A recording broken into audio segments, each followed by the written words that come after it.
Olha, por onde é que eu começo? A vida, ou o que restava dela, parecia ter me atirado para a frente de um comboio em alta velocidade. Lembro-me de estar ali, naquele corredor branco e frio do hospital, o cheiro a desinfetante a sufocar-me mais do que a dor. O meu pai, João Ribeiro, estava ao meu lado, as mãos firmes nas minhas, mas eu conseguia ver o medo nos olhos dele. Ele não tinha medo de nada, nada. Mas ali, comigo, era diferente. Foi nesse dia que vi Pedro Carvalho pela última vez. Ou não, espera, não foi a última vez. Isso foi um pouco mais tarde, ou talvez nem tão tarde assim. A minha cabeça está uma confusão, a verdade é essa. Mas o que importa é que ele estava ali, parado em frente à incubadora do meu filho, do nosso filho, com aquele advogadozinho pulha, o Bruno, ao lado. Como é que chegamos a esse ponto? Bem, recua uns bons meses, até aquela noite fria em Lisboa, ou mais precisamente, no Parque das Nações. Não tenho a certeza se era dezembro ou janeiro, mas estava um frio de rachar. Chuva gelada misturada com neve, o tipo de tempo que te corta a pele. Eu estava grávida de 7 meses e sentia-me mais uma âncora do que uma mulher, na visão de Pedro.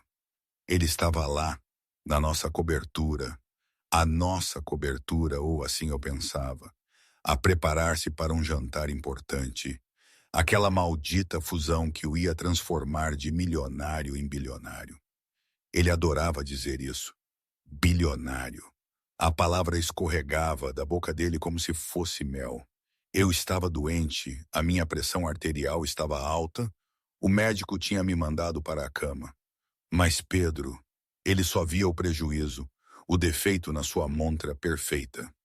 Não consigo descer, Pedro, eu disse, a voz a tremer, com uma cólica a apertar-me nas costas. O médico disse que a minha pressão está perigosa. Preciso de repousar. Ele não se virou logo. Estava a arranjar os punhos das camisas de platina, feitos em Zurique claro, à frente daquelas janelas enormes com vista para o rio. Quando finalmente se virou, não vi preocupação nos olhos dele, apenas nojo. Olhou para os meus tornozelos inchados, a minha cara pálida. Para ele, eu não estava a carregar o filho dele. Estava a carregar um peso morto. Estás sempre doente, ele rosnou, servindo-se de um uísque. Sabes o quão mal isto fica? Estou prestes a fechar o negócio do século e a minha mulher parece uma paciente de hospital. Devias estar a encantá-los. Devias ser um ativo. Engoli em seco. Estou a carregar o nosso filho, Pedro. Isso devia ser suficiente. Não é suficiente, ele berrou, batendo o copo na mesa. Achavas que esta cobertura se paga sozinha? Achavas que eras tu que a pagavas? Eras uma barista quando te encontrei, Ana. Uma barista. Dei-te uma vida pela qual as pessoas matam. O mínimo que podes fazer é vestir um vestido e sorrir. Os meus olhos encheram-se de lágrimas, mas jurei a mim mesma que não as ia deixar cair. Eu tinha conhecido Pedro há 3 anos. Ele era charmoso, ambicioso. Eu tinha me apaixonado. E por isso nunca lhe contei quem era a minha família. Nunca disse o meu apelido verdadeiro. Queria que ele me amasse por quem eu era, a Ana, e não por ser uma Ribeiro. Era um teste, percebem? Um teste que ele estava a chumbar. E de que maneira? Vou deitar-me, sussurrei. Por favor, diz-lhes que estou indisposta. Ah, não te preocupes. Uma voz nova cortou a tensão. Eu trato dos convidados. Gelei. Sofia Costa, a diretora de marketing de Pedro, entrou da sala. Ela era tudo o que eu não era naquele momento. Elegante, vestida num vestido vermelho sangue que valia mais do que o meu carro, se é que o meu pai me deixava ter um, e com aquele ar predador. Eu sabia há meses. O que é que ela está aqui a fazer?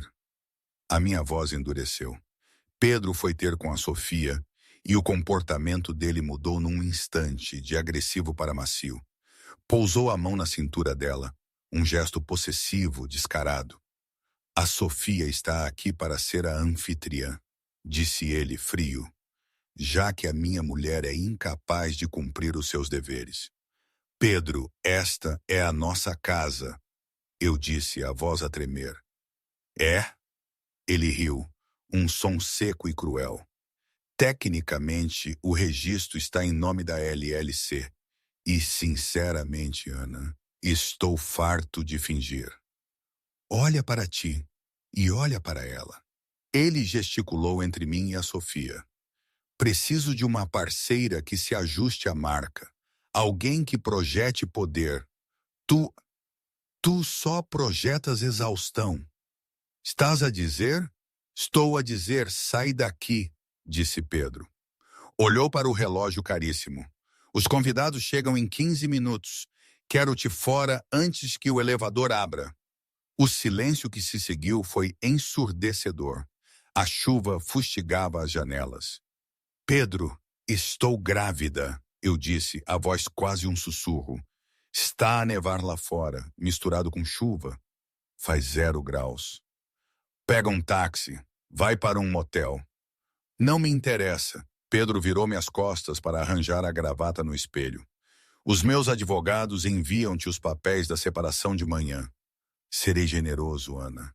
Dou-te uma pensão. Mas esta vida acabou. Sofia sorriu de lado e aproximou-se de mim. Inclinou-se e sussurrou, para que Pedro não ouvisse. Não te preocupes, querida. Serei uma excelente madrasta. Foi a gota d'água. Algo dentro de mim, a rapariga doce e gentil, que só queria uma vida simples, quebrou. Mas não foi uma crise de histeria.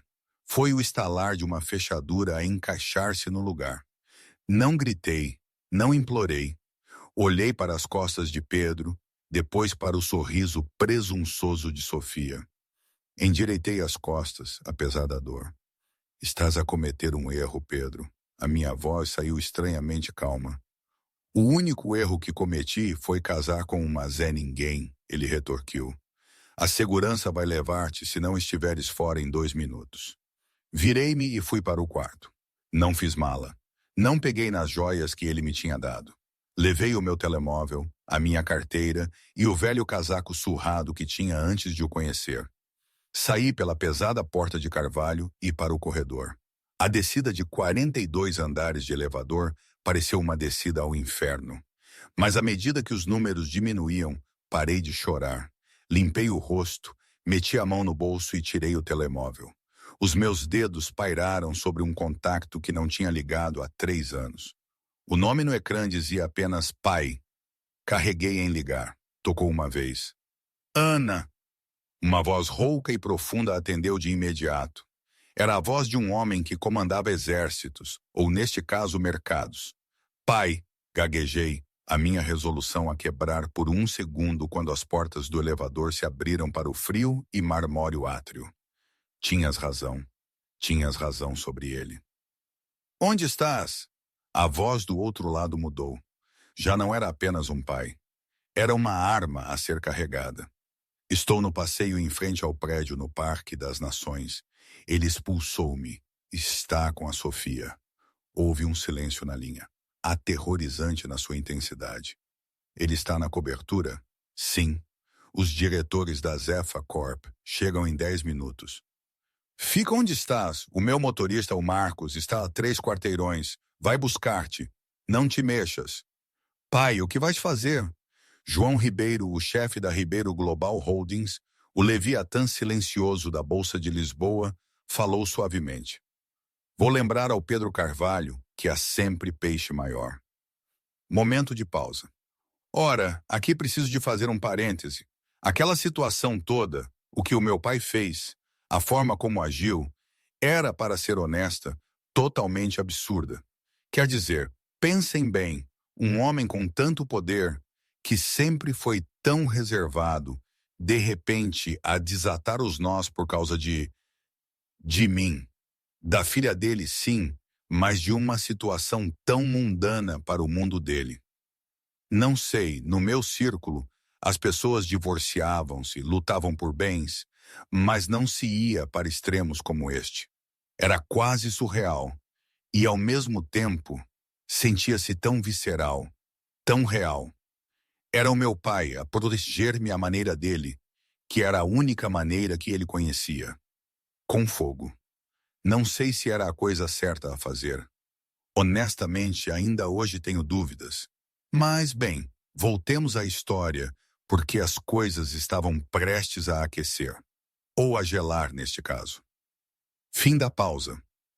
Enquanto eu estava a ser levada pelo Marcos para o Plaza, onde a suíte presidencial estava sempre reservada para nós, Pedro sentiu um alívio imenso quando a porta se fechou. Ele sentiu-se mais leve, sem fardos. Virou-se para Sofia, que já estava a servir champanhe. Finalmente, Sofia ronronou, entregando-lhe uma flauta. Pensei que ela nunca mais ia embora. Parecia uma mancha no mobiliário. Pedro tomou um gole. O líquido caro acalmava os nervos. Tinha de ser feito. A fusão depende da imagem. A Zepha Corp quer vitalidade, agressão. Ana era doméstica, fraca. Fizeste a coisa certa, meu amor. Sofia alisou a lapela dele. Agora, vamos concentrar-nos. Se assinarmos este acordo esta noite, as ações da Carvalho Dynamics triplicam até segunda-feira de manhã. Serás o rei desta cidade. A campainha intermitente tocou. Senhor Carvalho, os convidados estão a chegar. Subam-nos! Pedro comandou. Ele olhou em volta do seu reino. Tudo estava perfeito. A iluminação esbatida. O jazz a tocar suavemente. O staff de catering invisível, mas eficiente. Ele estava pronto para ascender ao próximo nível de riqueza. Lá embaixo, na rua, a cena era muito diferente. Eu estava debaixo do toldo do edifício, a tremer violentamente. O vento cortava o meu casaco fino. Os transeuntes, envoltos em casacos de lã grossos, olhavam de soslaio para a mulher grávida ali sozinha. Mas ninguém parou. Era Lisboa, a versão fria e impessoal. Um Rolls-Royce Phantom preto e elegante abriu caminho no trânsito, ignorando os táxis a buzinar, e parou em frente a mim. A porta de trás abriu antes mesmo de o carro parar completamente. Um homem saiu. Tinha uns 60 anos, cabelo prateado e um rosto esculpido em granito. Vestia um fato feito à medida que custava mais do que as propinas da maioria das pessoas, mas os seus olhos estavam cheios de um fogo aterrorizante. O meu pai, João Ribeiro, não se importava com a chuva a estragar os seus sapatos italianos. Correu até mim, envolvendo-me no seu pesado casaco de caxemira. Ana. Ele respirou, olhando para a minha cara pálida. Meu Deus. Estou bem, pai. Estou bem. Eu soluçava, encostando-me a ele. É só que não tenho para onde ir. Tens para todo o lado onde ir, disse o meu pai, a voz a tremer com raiva contida. Ele ajudou-me a entrar no banco de trás, onde o aquecedor já estava a todo vapor. Marcos, leva-a para o Plaza. A suíte presidencial está sempre reservada para nós. Liga para o Dr. Costa. Diz-lhe para nos encontrar lá imediatamente. Sim, senhor. O motorista Marcos assentiu, os olhos arregalados. Ele trabalhava para o meu pai há 20 anos e nunca o tinha visto com um ar tão perigoso. Pai, não vens? Perguntei quando o meu pai ia fechar a porta. Ele parou. Olhou para o arranha-céus que se erguia acima de nós, os olhos fixos na luz do 402º andar. A chuva pingava-lhe do nariz, mas ele não pestanejou. Tenho uma reunião para participar, disse o meu pai, suavemente. Mas não foste convidado, eu disse. O meu pai sorriu. Era um sorriso que faria um grande tubarão branco nadar para o outro lado. Ana, querida, eu sou o dono do edifício. Eu sou o dono do banco que deu a Pedro a linha de crédito dele. Eu sou o dono da empresa que segura os servidores dele. Ele beijou a minha testa. Não preciso de convite. Bateu a porta e sinalizou para o Marcos arrancar. Enquanto o Rolls-Royce se afastava, o meu pai tirou o telemóvel. Discado um número. É o Ribeiro. Liga-me para o chefe de gestão de risco da divisão de clientes privados. Agora, uma pausa. Sim, eu sei que horas são. Ouve-me com muita atenção. Quero que a nota de pedido do empréstimo comercial da Carvalho seja levantada. Sim, a cláusula de liquidez imediatamente. Quero as contas dele congeladas por atividade suspeita, pendente de uma auditoria, e liga para o CEO da Zefa Corp. Diz-lhe que se assinar algo com Pedro Carvalho esta noite, a Ribeiro Global vai liquidar a nossa posição na Zefa até amanhã de manhã. O meu pai desligou, abotoou o casaco, arranjou os punhos e entrou no átrio do edifício. O porteiro, um jovem chamado André, avançou. Senhor, posso ajudá-lo? Quem está a visitar? O meu pai não parou de andar. Sou o senhorio, André, e vou despejar um rato. Pedro estava no seu elemento. Estava a conversar com os 3 parceiros sêniores da Zefa Corp. Eles riam das piadas dele. Sofia estava charmosa, e o CEO, um homem corpulento chamado Sr. Antunes, estava visivelmente impressionado. Então, Pedro, disse o Sr. Antunes, rodando o seu whisky, os números parecem impecáveis. A Carvalho Dynamics está preparada para um avanço. Estamos prontos para seguir em frente. Temos os papéis aqui. O coração de Pedro martelava no peito. Era aquilo, o momento. Estou entusiasmado, Jim. Pedro sorriu radiante. Vamos assinar no escritório? Vamos fazê-lo, disse Antunes. Eles começaram a mover-se em direção ao escritório. Pedro sentiu uma vibração no bolso. Ignorou. Vibraram de novo e de novo. Irritado, tirou o telemóvel. Era o seu CFO, Miguel. Por que é que o Miguel está a ligar agora? Pensou Pedro. Recusou a chamada. Segundos depois, o telefone de Sofia tocou. Ela olhou, franziu a testa e silenciou. Desculpa, ela sorriu. De repente, as luzes na cobertura piscaram. A música parou. Que raio! Pedro murmurou olhando em volta. Uma falha da casa inteligente. 1 segundo. Então o toque do elevador soou. Uma nota única e clara que cortou o silêncio repentino da sala. Todos se viraram. O elevador privado só abria para Pedro ou convidados autorizados. Ele não tinha autorizado mais ninguém. As portas abriram-se. João Ribeiro saiu. Estava encharcado, o cabelo prateado colado à testa, mas parecia um anjo vingador. Não carregava guarda-chuva nem mala, apenas presença. Pedro franziu a testa. Reconheceu vagamente o homem, algum magnata de velha guarda que vira na Forbes, mas não fazia ideia porque estava ali. Posso ajudá-lo? Pedro perguntou, avançando, a voz a pingar irritação. Esta é uma residência privada. O meu pai ignorou-o. Passou direto por Pedro, os sapatos molhados a chiarem no chão polido, e parou em frente ao Sr. Antunes, o CEO da Zefa. João! Antunes gaguejou, o rosto a perder a cor. Levantou-se tão depressa que derrubou a cadeira. O quê? O que fazes aqui? Senta-te, Jim, o meu pai disse calmamente. Conheces este intruso? Pedro exigiu, colocando-se entre eles. Segurança. O meu pai finalmente virou o olhar para Pedro. Foi como olhar para o cano de uma arma. Intruso, o meu pai repetiu. É uma palavra interessante.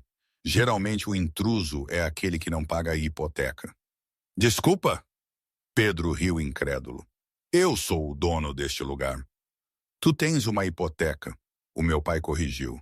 Uma hipoteca detida pelo Centurion Private Bank. Eu sou o Centurion Private Bank, o meu pai disse. A sala ficou mortalmente silenciosa. Sofia deixou cair o copo de champanhe. Partiu-se, mas ninguém se mexeu. O meu pai enfiou a mão no bolso do fato molhado e tirou um pedaço de papel dobrado. Atirou-o para a mesa de centro. Isso é uma exigência de pagamento da tua dívida, Pedro.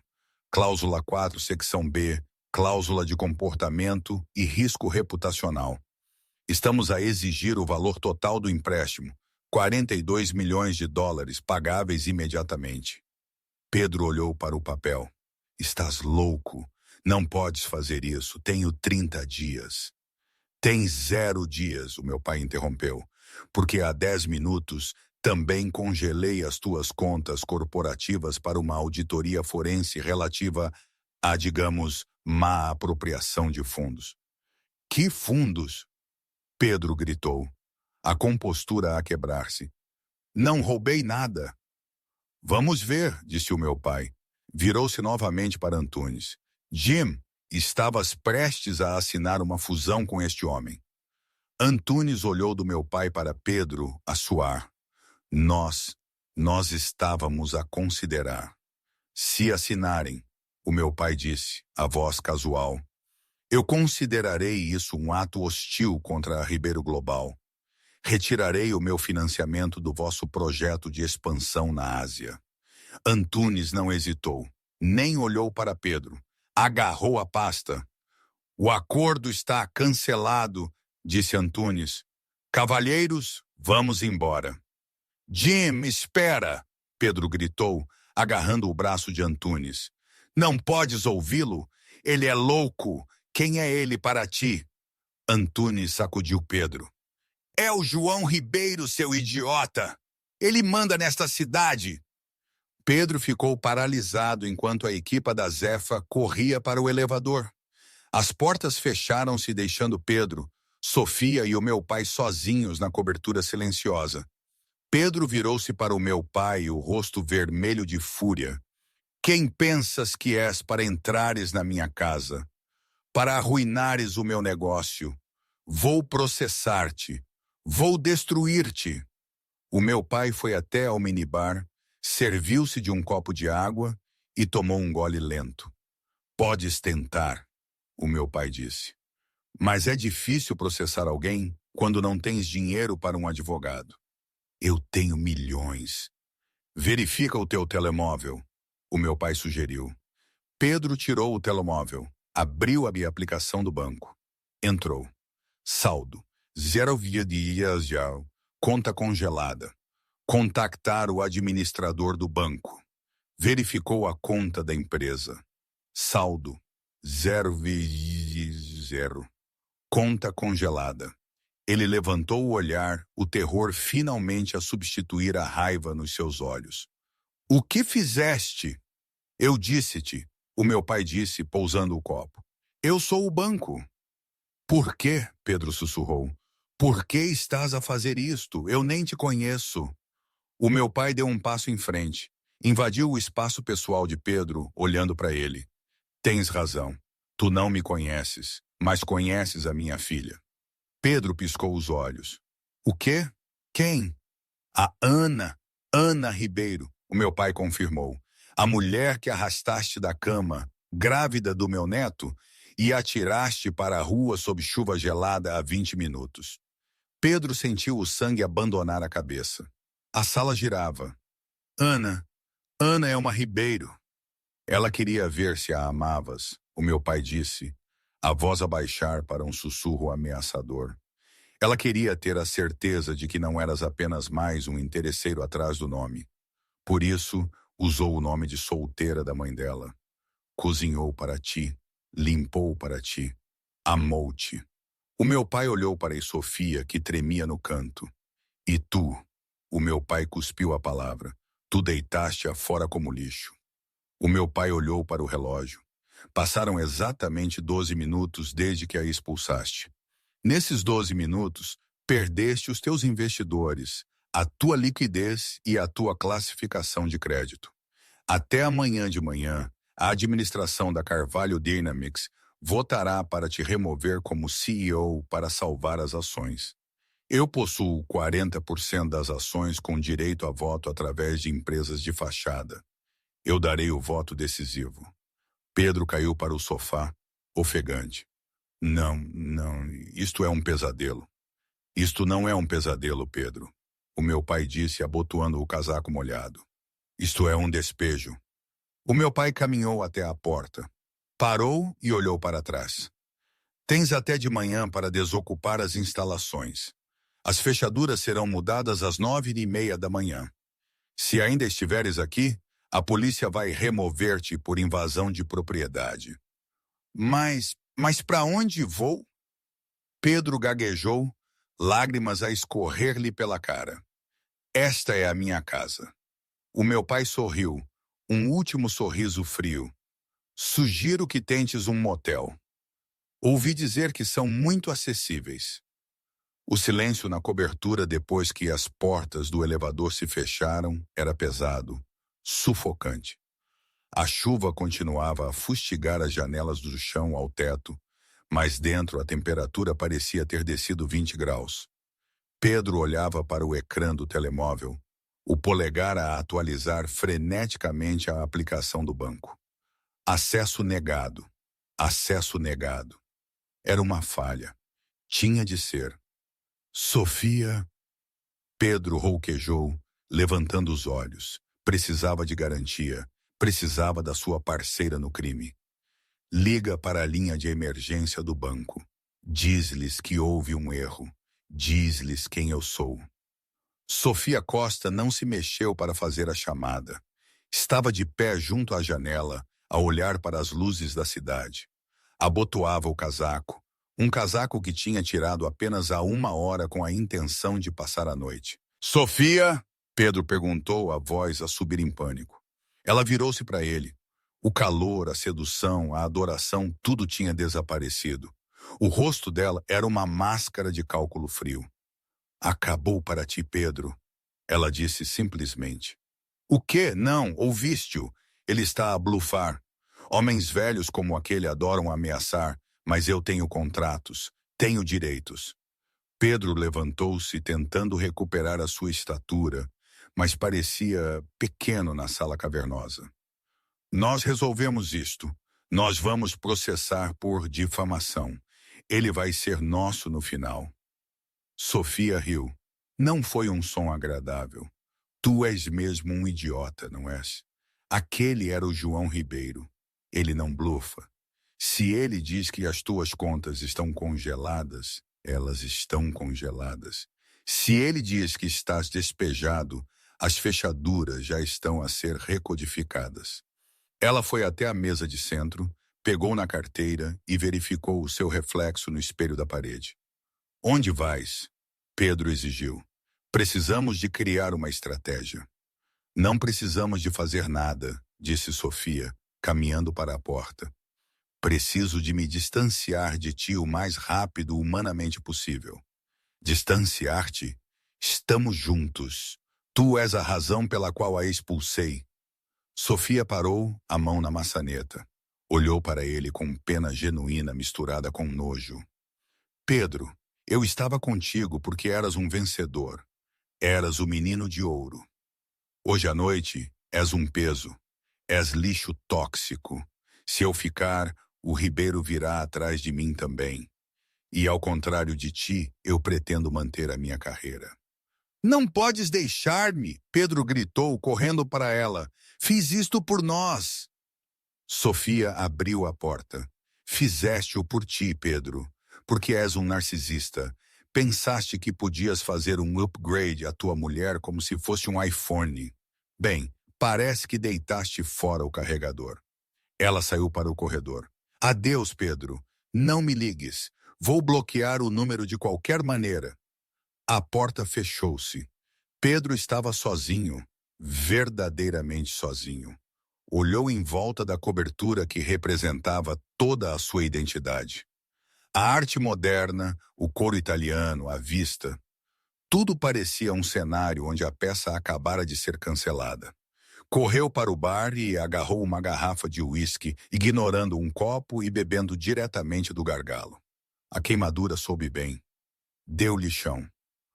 Vou mostrar-lhes, murmurou ele, o álcool a alimentar o seu delírio. Vou mostrar-lhes a todos.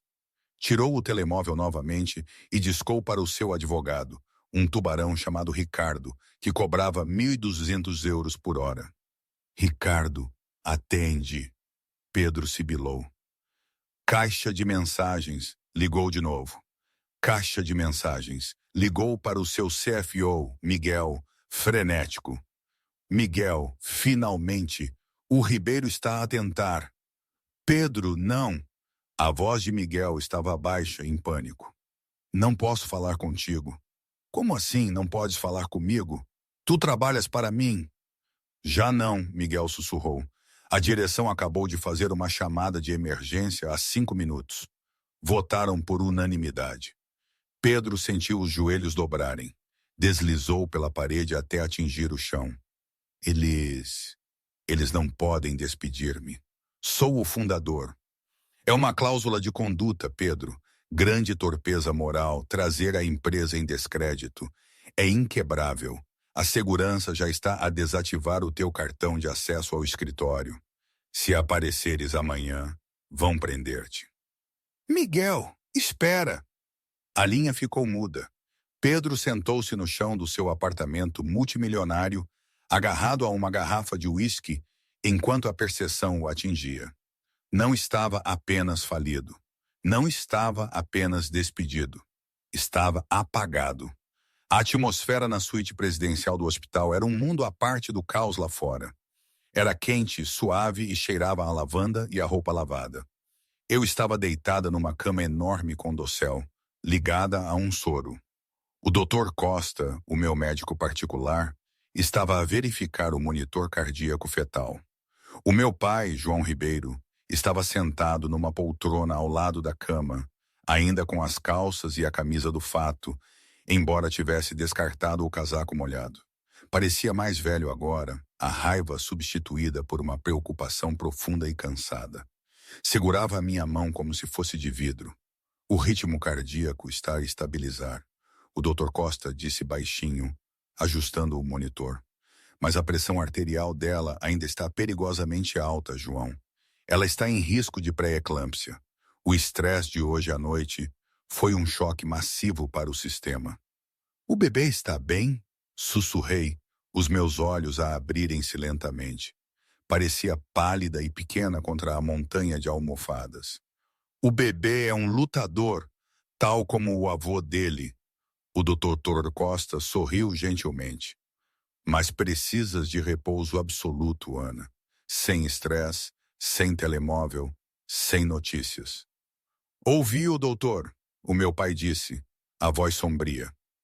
Ela não vai levantar um dedo. O Dr. Costa assentiu e arrumou a mala. Estarei no quarto ao lado se algo mudar. Ligue-me imediatamente se ela sentir alguma dor. Quando o médico saiu, o meu pai apertou a minha mão. Lamento tanto, pai, eu disse, uma lágrima a escorrer pelo canto do olho. Devia ter te contado. Fui tão estúpida. Pensei que o podia mudar. O meu pai suspirou, afastando uma madeixa de cabelo da minha testa. Ana, tu tens um grande coração. Isso não é um defeito. Mas tentaste plantar uma flor em betão. Nunca iria crescer. Ele foi tão cruel, pai. A forma como olhou para mim, como se eu fosse nada. O maxilar do meu pai apertou. Ele é um homem pequeno, querida. Homens pequenos projetam sombras longas quando o sol está a pôr-se, mas encolhem quando a luz os atinge. E prometo-te, liguei os holofotes. O que lhe fizeste? Perguntei. O medo a tremeluzir nos meus olhos.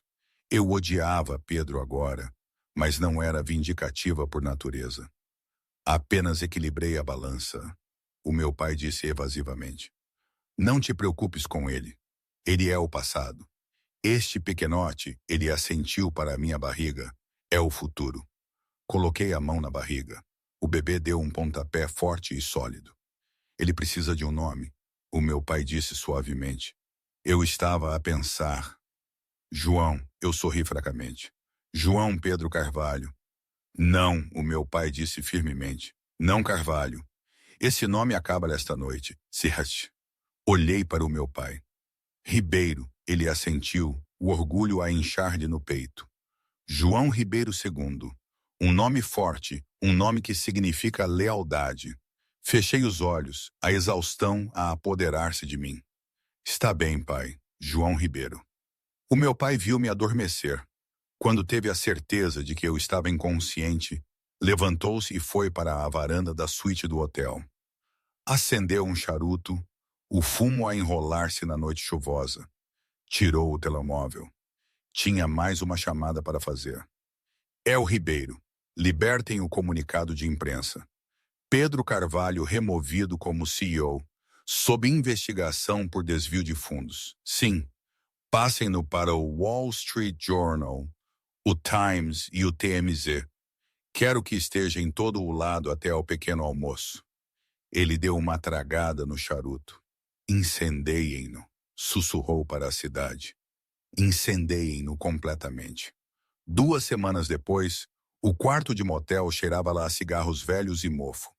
Ficava em Cacilhas, perto do rio, o tipo de lugar onde as pessoas pagavam a hora e os lençóis nunca eram bem brancos. Pedro Carvalho sentou-se na beira da cama, a olhar para a televisão. No ecrã, um pivô de notícias discutia a implosão da Carvalho Dynamics. As ações estabilizaram desde a destituição do fundador Pedro Carvalho, após alegações de má conduta financeira. Carvalho, outrora uma estrela em ascensão, aparentemente desapareceu do olhar público. Enquanto isso, o acionista maioritário, João Ribeiro, anunciou uma nova iniciativa de caridade. Pedro atirou o comando à televisão. Partiu o ecrã, mas não o quebrou. Estava horrível. Não fazia a barba há 10 dias. O seu fato caro estava amarrotado e manchado. Tinha penhorado o seu relógio, o seu adorado PC Felipe, só para pagar aquele quarto e a vodka barata que agora consumia como água. Tinha tentado contactar amigos, colegas de faculdade, pessoas que tinha enriquecido. Todos o tinham bloqueado. O meu pai não o tinha apenas despedido, tinha-o radioativamente marcado. Qualquer um que se associasse a Pedro Carvalho arriscava a ira da Ribeiro Global. E em Lisboa, ninguém queria essa confusão. Mas o desespero clarifica as coisas. Despoja a pretensão da moralidade. Pedro já não estava triste. Não estava a lamentar. Estava furioso. Bateram à porta. Pedro enrijeceu. Quem é? Serviço de quartos. Uma voz untuosa respondeu. Pedro abriu a porta. Não era serviço de quartos. Era um homem num fato castanho, barato e mal ajustado, a segurar uma pasta que parecia ter sido mastigada por um cão. Pedro Carvalho? O homem perguntou sorrindo. Os dentes eram amarelos. Quem és tu? O meu nome é Bruno. Vi a tua história nos jornais. Acho que foste tratado de forma muito injusta, senhor Carvalho. O advogado riu da sua própria piada. Pedro olhou para o homem. Bruno era um aproveitador, um caçador de ambulâncias caótico. Há 2 semanas, Pedro não teria deixado este homem engraxar-lhe os sapatos. O que queres? Pedro perguntou. Quero ajudar-te a ter o que é teu, Bruno disse, abrindo caminho para o quarto. Olhou em volta com astúcia. Belas instalações, muito pós-moderno industrial. Não tenho dinheiro, Bruno. O Ribeiro congelou tudo. Ah, mas tens bens, Bruno disse, batendo no nariz. Ou melhor, tens direitos sobre um bem. Pedro franziu a testa. Não tenho nada. O bebê, disse Bruno, largando a bomba. Pedro congelou. O bebê, tu és o pai legal. És casado com a mãe, sob a lei de Nova York, bem, neste caso a lei portuguesa, até que um divórcio seja finalizado, tens direitos de custódia presumidos. Pedro bufou. Não quero o miúdo. Nunca o quis. Claro que não, Bruno disse, sentando-se na colcha manchada. Mas ela quer e o pai dela quer. O grande João Ribeiro preocupa-se mais com o legado do que com dinheiro. Imagina quanto ele pagaria para garantir que o seu precioso neto não passa os fins de semana com o seu pai instável e falido num motel em Cacilhas. Pedro olhou para Bruno. As engrenagens na cabeça dele começaram a girar. Era mau, era repugnante, e era a única saída dele. Quanto? Pedro perguntou. Entramos com um pedido de custódia total. Alegamos que a Ana é mentalmente instável. Arrastamo-la na lama. Tornamo-lo feio. O Ribeiro vai passar um cheque para nos fazer ir embora. Um grande cheque, 10 milhões. 20. Pedro sentiu um sorriso surgir nos seus lábios pela primeira vez em semanas. Faz isso, Pedro disse. Notifica-os. Os monitores apitavam demasiado depressa. Eu agarrei-me às grades da cama, a gritar de dor. Era demasiado cedo. Estava apenas com 34 semanas. Respira, Ana. Respira. O meu pai estava lá, com um avental cirúrgico, o rosto pálido. Algo está errado, pai. Dói. Não é como os livros diziam. O doutor Costa gritava ordens às enfermeiras. Temos um descolamento de placenta. A pressão arterial dela é 180 por 110. Precisamos de fazer uma cesariana de emergência agora. Preparem a sala de operações. A sala era um borrão de movimento. Estavam a levar a minha cama pelo corredor. As luzes piscavam acima da cabeça como estroboscópios. Salvem o bebê! Gritei, agarrando a mão do meu pai. Pai, promete-me. Salva o bebê. Prometo, querida. Vão ficar ambos bem. O meu pai gritou, correndo ao lado da maca. Mas por dentro, ele estava aterrorizado. Já tinha enfrentado golpes de direções, quedas de mercado e investigações federais. Nada se comparava a isto. Chegaram às portas da sala de operações. Senhor, não pode entrar, uma enfermeira disse firmemente, bloqueando o meu pai. Ambiente estéril. Precisamos de trabalhar rápido. É a minha filha. Senhor, por favor, deixe-nos salvá-la. O meu pai parou. Soltou a minha mão. As portas fecharam-se, cortando os meus gritos. O meu pai ficou sozinho no corredor branco e estéril, o cheiro de antisséptico a encher-lhe os pulmões. Encostou a testa à parede e rezou. Não rezava há 40 anos, desde que a minha mãe morrera. Mas rezou agora. Leva tudo, pensou. Leva o banco, leva a empresa, apenas deixa-os viver. Passou 1 hora, depois 2. O meu pai andava de um lado para o outro no corredor, a gastar o linóleo. Finalmente as portas abriram-se. O doutor Costa saiu. Parecia exausto, o gorro cirúrgico na mão. O meu pai correu até ele. Doutor, o doutor Costa soltou um longo suspiro. Foi por pouco, João. Muito por pouco. Ela perdeu muito sangue. Ela está estável. O doutor Costa assentiu. Está na recuperação. Ela vai ficar bem.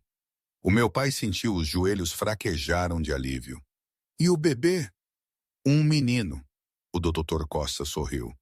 2,3 kg.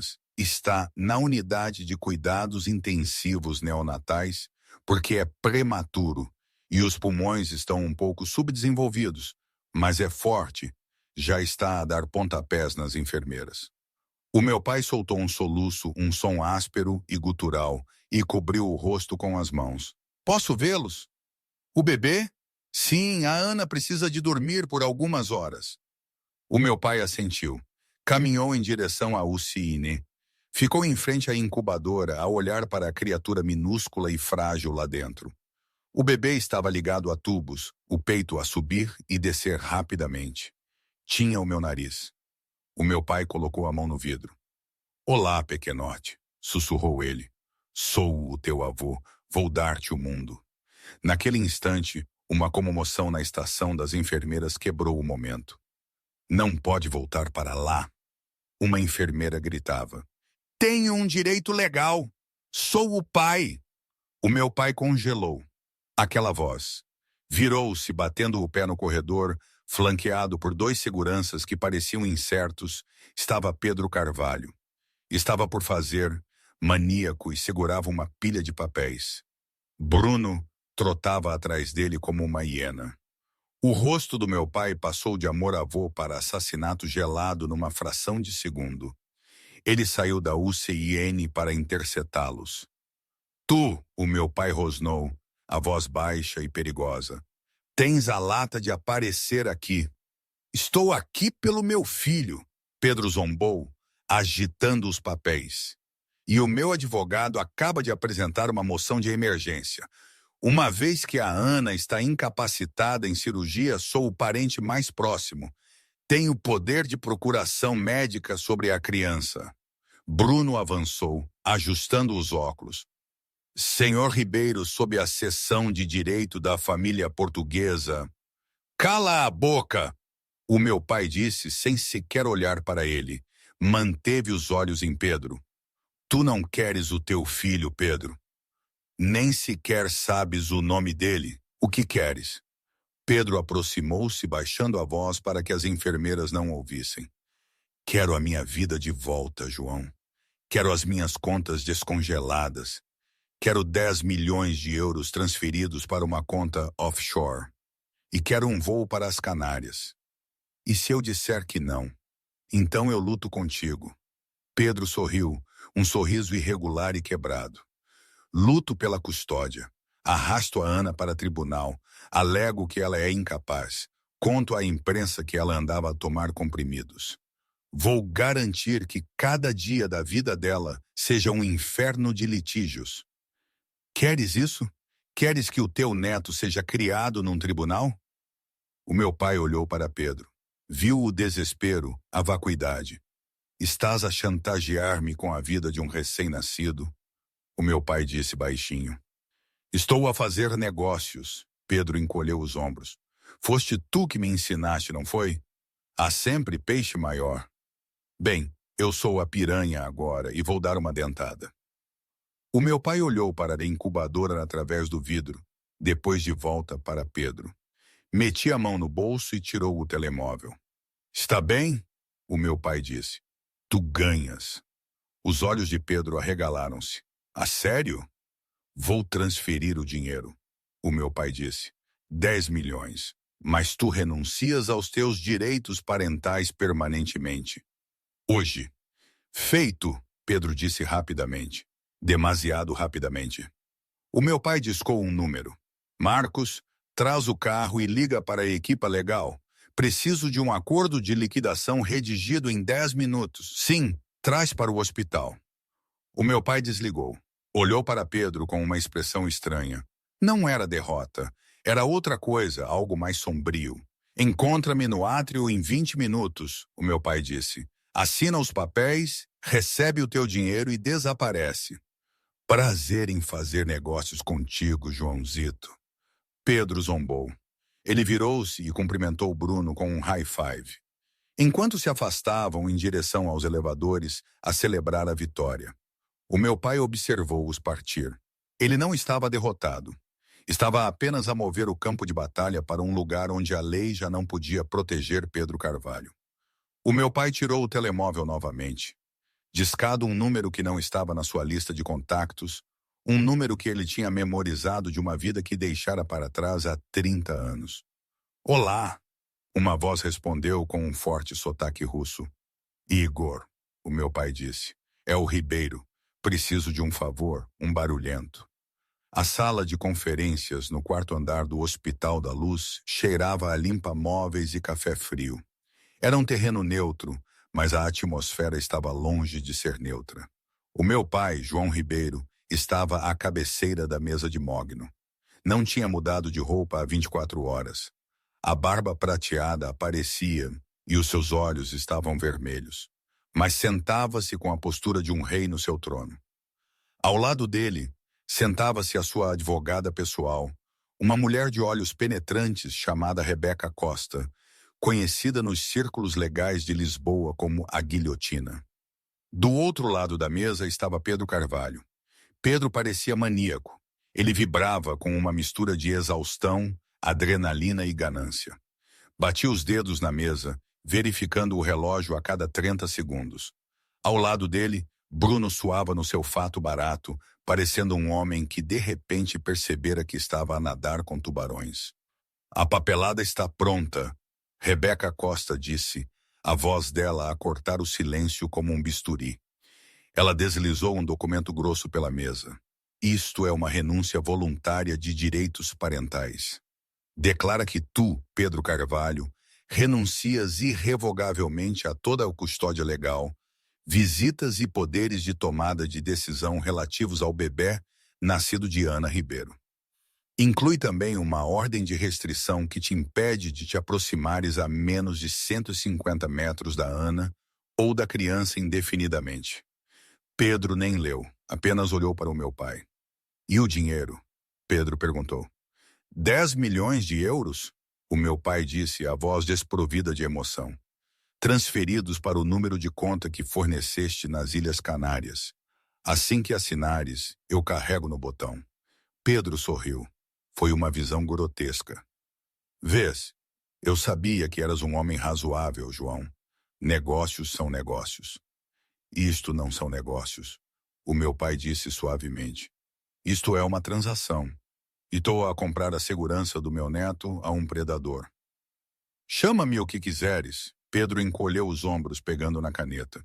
Sou eu que saio daqui com 8 dígitos. Vou recomeçar. Vou construir algo maior do que a Carvalho Dynamics. E não terei um miúdo a chorar ou uma mulher doente a atrasar-me. O meu pai não pestanejou. Apenas observou a caneta. Pedro assinou o seu nome com um floreio. Pedro J. Carvalho. Ele empurrou os papéis de volta. Feito.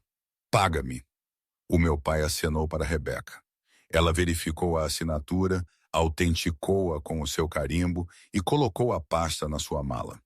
O meu pai tirou o telemóvel, abriu uma aplicação bancária segura, o tipo que requer uma leitura de retina e uma impressão digital. Carregou no ecrã algumas vezes. Transferência iniciada. 10.000 euros. Beneficiário. Conta do Cayman Sovereign Trust. Enviado, o meu pai disse. Pedro verificou o seu telemóvel. Um momento depois, uma notificação tocou. Ele abriu-a e riu-se alto. 10 milhões! Pedro respirou ao olhar para o ecrã. Estou de volta! Ele levantou-se, ajeitando o casaco amarrotado. Bem, João, dá os meus cumprimentos a Ana. Diz-lhe...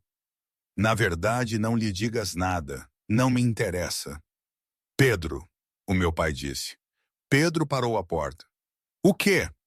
O meu pai levantou-se lentamente. Caminhou até a janela, olhando para a cinzenta linha do horizonte de Lisboa. Conheces a história de Judas? O meu pai perguntou. Pedro revirou os olhos. Poupa-me a lição da catequese. Judas vendeu a sua lealdade por 30 moedas de prata. O meu pai continuou, de costas para Pedro. Ele pensou que tinha lucrado, mas esqueceu-se que a prata é pesada. Pesada o suficiente para arrastar um homem para o fundo do oceano. Não me vou afogar, velho, Pedro zombou. Estou a voar. O meu jato parte em 2 horas. Adeus, Pedro, o meu pai disse. Não te verei novamente. Pedro e Bruno saíram, as suas risadas ecoando pelo corredor. Quando a porta se fechou, o meu pai virou-se para Rebeca. O outro assunto está tratado? Ele perguntou. Rebeca assentiu, embora parecesse inquieta. A transferência foi feita, mas, João, sabes quem é o dono desse banco nas Canárias? Essa filial específica, sei exatamente quem é o dono, o meu pai disse. Foi por isso que a escolhi. E o piloto? Rebeca perguntou. O Igor tratou disso. O meu pai pegou no casaco. Vou ver a minha filha. Garante que a equipa de segurança do hospital é duplicada. Se Pedro Carvalho tentar voltar, embora duvide, quero que o parem. Parem como? Por todos os meios necessários. Corredor abaixo, o meu pai entrou no meu quarto de recuperação. Eu estava acordada, apoiada em almofadas. Parecia frágil, a pele translúcida, mas os meus olhos estavam claros. Pai, sussurrei. O meu pai puxou uma cadeira para perto da cama. Pegou na minha mão. Está feito, Ana. Ele disse suavemente. Ele assinou. O meu pai assentiu. Ele assinou. Pegou no dinheiro. Renunciou a todos os direitos. Ele nunca mais te poderá magoar, nem ao bebê. Legalmente és a única progenitora. O bebê é um ribeiro. Soltei um longo suspiro tremeluzente. Lágrimas escorriam pelas minhas bochechas. Mas não eram lágrimas de tristeza. Eram lágrimas de alívio. O monstro tinha ido embora. Ele vendeu mesmo o filho dele? Perguntei, a voz a tremer de incredulidade. Nem pediu para o ver. Não pediu, o meu pai confirmou. Ele só queria o cheque. Olhei para o berço perto da janela, onde a enfermeira estava a tratar do bebê. Tenho pena dele, sussurrei. O meu pai franziu a testa. Pena do Pedro? Sim, eu disse limpando os olhos, porque ele não faz ideia do que é a verdadeira riqueza. Ele pensa que é rico agora, mas acabou de se afastar da única coisa que importa. O meu pai beijou a minha mão. Tu tens um bom coração, Ana. Melhor do que o meu, porque eu não tenho pena dele. Eu sinto antecipação. O que é que isso significa? O meu pai levantou-se ajeitando o seu fato. Significa que toda a ação tem uma reação igual e oposta. Pedro acabou de criar muito mau karma e tenho a sensação de que o universo está prestes a ajustar as contas. No aeródromo de Cascais, onde os senhores do universo voavam para escapar às leis da gravidade e às leis dos homens, Pedro Carvalho caminhava pela pista, o vento a chicotear o seu casaco, sentindo-se mais leve do que alguma vez se tinha sentido. Tinha 10 milhões de euros numa conta nas Canárias e um bilhete só de ida para o paraíso. À sua espera estava um Gulfstream G650, uma bala de prata de 65 milhões de euros. No pé da escada estava o piloto, um homem chamado Igor, que parecia menos um aviador e mais um segurança da máfia russa. Senhor Carvalho! Igor grunhiu, pegando na mala de Pedro. Estamos prontos. Leve-me para a Grande Canária ao pôr do sol, Igor. Pedro riu, subindo as escadas. Tenho uma praia para comprar. Dentro da cabine era puro luxo. Pedro encontrou uma garrafa de Dom Perignon no gelo. Abriu a rolha, a espuma a derramar-se nas suas mãos e brindou ao assento vazio em frente a ele. Ao João Ribeiro, ele zombou. Obrigado pelo pacote de indemnização, velho. À medida que o jato subia para 45 mil pés, a adrenalina desvaneceu-se. Pedro bebeu metade da garrafa e caiu num sono profundo e sem sonhos, confiante de que tinha vencido a guerra. Acordou horas depois com a sensação de uma descida violenta. A cabine estava a tremer. Os seus ouvidos estalaram dolorosamente. Já chegamos? Pedro perguntou sonolento, olhando pela janela. Ele esperava as águas azul turquesa do Caribe. Esperava ilhas verdes e luxuriantes.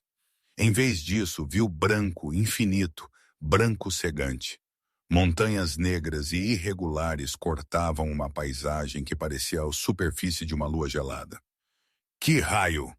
Pedro correu para a porta da cabine de comando. Igor, onde estamos? O avião atingiu o solo com força, derrapando em cascalho e gelo antes de parar com um solavanco.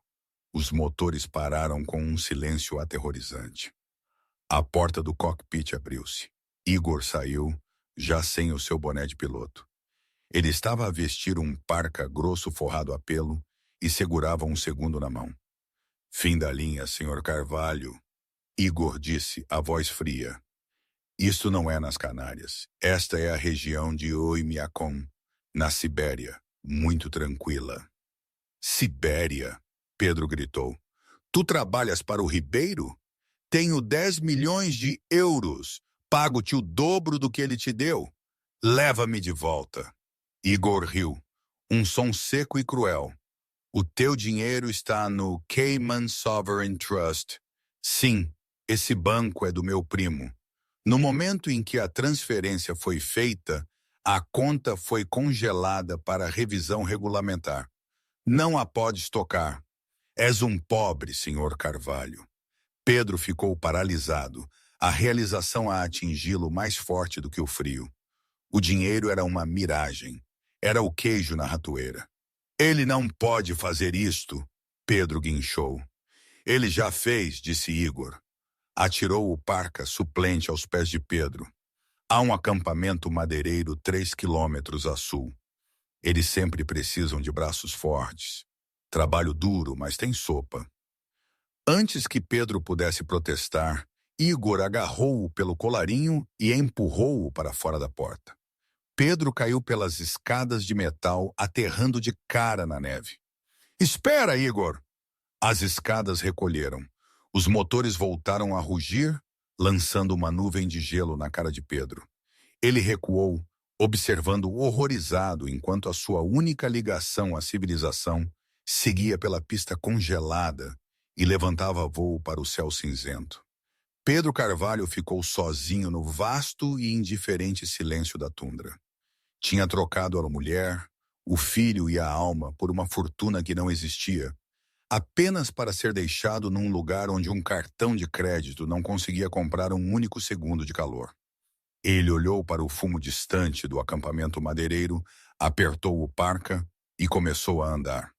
A primavera tinha finalmente regressado a Lisboa, banindo a memória daquela noite brutal de dezembro.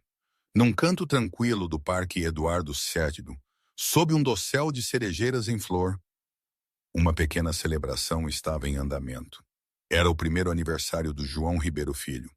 O meu pai, João Ribeiro, o homem cujo sussurro podia derrubar a bolsa de valores, estava sentado de pernas cruzadas num piquenique. Ele usava um chapéu de festa de papel ridículo e ria enquanto o neto, o pequeno João, lhe lambuzava a cara com bolo de chocolate. Ele tem o teu apetite, pai. Eu sorri, limpando a bochecha do bebê. Eu parecia radiante. A mulher pálida e tremeluzente que tinha sido expulsa para a chuva tinha desaparecido. No seu lugar estava a fundadora confiante da Iniciativa Ribeiro, uma organização sem fins lucrativos que ajudava mães em crise. Eu tinha transformado o meu trauma num escudo para os outros. O meu pai deu um chocalho ao bebê. Vi uma velha amiga tua hoje, ele disse casualmente. Sofia Costa. Eu não recuei. Ah, ela candidatou-se a um cargo júnior de vendas numa das nossas subsidiárias, sob o nome de solteira. O meu pai disse, um sorriso seco a tocar-lhe os lábios. Parece que a reputação dela é radioativa nesta cidade. Ela tem andado entre trabalhos temporários durante 1 ano. Contrataste-a? A RAT recusou a candidatura. O meu pai disse, algo sobre preocupações de caráter. Olhei para o meu filho, sentindo uma profunda sensação de paz. Sofia era um fantasma. Ela não importava. E ele?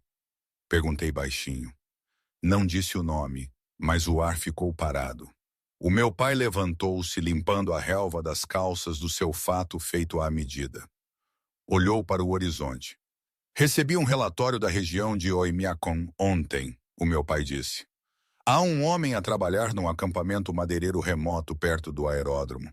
Ele corta lenha 12 horas por dia em troca de ensopado enlatado e uma cama perto da fogueira. Não tem passaporte, nem telemóvel, nem saída. Então, ele está vivo, eu disse.